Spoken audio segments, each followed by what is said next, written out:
अस्सलाम वालेकुम। ईद की तैयारियां तो चल रही होंगी, लेकिन ईद की खुशियों के साथ एक बहुत अहम जिम्मेदारी भी आती है, और वो है फितराना। पर क्या आपको मालूम है कि इसे अदा करने का एक ख़ास वक्त है, और अगर वो वक्त निकल जाए तो क्या होता है?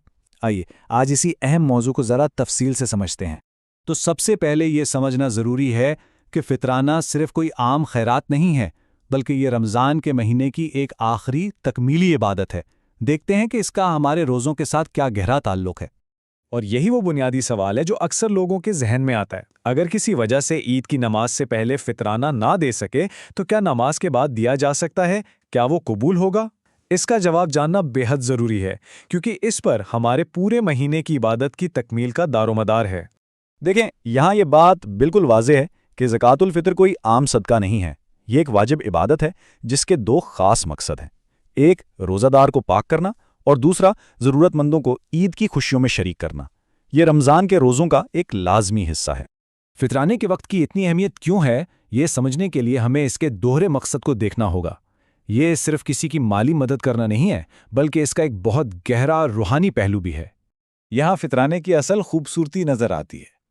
एक तरफ तो ये रोज़े के दौरान हमसे होने वाली छोटी मोटी गलतियों, लघु बातों से हमारे रोज़ों को पाक करता है, और दूसरी तरफ ये इस बात को यकीनी बनाता है कि कोई भी गरीब या ज़रूरतमंद ईद के दिन भूखा ना रहे, और वो भी हमारी तरह खुशियां मना सके।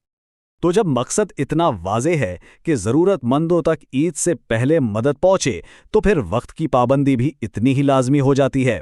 आइए अब देखते हैं कि फितराना अदा करने के सही और मुकर्ररा औकात क्या हैं।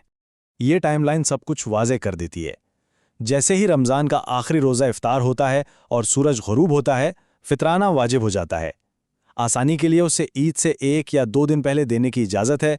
सबसे अफजल, सबसे बेहतरीन वक्त ईद की सुबह नमाज के लिए जाने से पहले का है, और आखिरी हद यानी बिल्कुल डेडलाइन वो है ईद की नमाज शुरू होने से ठीक पहले। इस बात को समझना बहुत ज़रूरी है। जो ईद से 1 या 2 दिन पहले देने की रियायत है, वो सिर्फ इसलिए है ताकि गरीब और ज़रूरतमंद लोग भी अपनी ईद की तैयारी कर सकें। इससे ज़्यादा पहले, मसलन हफ्ता या 15 दिन पहले फितराना अदा करने से वो ज़कातुल फ़ितर के तौर पर अदा ही नहीं होगा। यही उसूल उन तंजीमों या लोगों पर भी लागू होता है जो दूसरों की तरफ से फितराना जमा करते हैं। अगर वो रकम जल्दी जमा कर भी लें तो वो उनके पास एक अमानत है। उनकी जिम्मेदारी है कि वो उस रकम को सही वक्त पर, यानी ईद से 1-2 दिन पहले या ईद की सुबह ही मुस्तहिकीन तक पहुंचाएं। लेकिन फिर वही सवाल कि अगर कोई भूल जाए या देर हो जाए और ईद की नमाज तक फितराना अदा ना कर पाए तो फिर क्या होगा? इसका नतीजा क्या निकलेगा? इस बारे में हमारी रहनुमाई बिल्कुल वाज़ेह है। हज़रत इब्ने अब्बास रज़ी अल्लाह अन्हु की ये हदीस इस मामले में बिल्कुल फैसला कुन है। जिसने नमाज से पहले अदा किया वो मकबूल ज़कात है, और जिसने नमाज के बाद अदा किया वो आम सदकात में से एक सदका है, यानी वक्त गुजरने से इस अमल की हैसियत ही बदल जाती है। तो खुलासा ये निकला कि अगर ईद की नमाज के बाद फितराना दिया गया तो ज़कातुल फ़ितर का जो वाजिब फरीज़ा था वो अदा नहीं हुआ। हाँ, एक आम सदक़े का सवाब ज़रूर मिलेगा, लेकिन रोज़ों की तकमील और पाकीज़गी वाली वो मखसूस इबादत की जिम्मेदारी सर पर बाकी रह जाएगी। इसको समझने के लिए एक बहुत ही ज़बरदस्त मिसाल है। यूँ समझे कि फितराने का रोज़े से वही ताल्लुक़ है जो सजदा सहू का नमाज से है।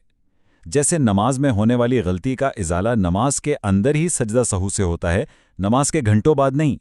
बिल्कुल इसी तरह रोज़े की गलतियों का इजाला फितराने से होता है, जो ईद की नमाज से पहले ही अदा करना होता है।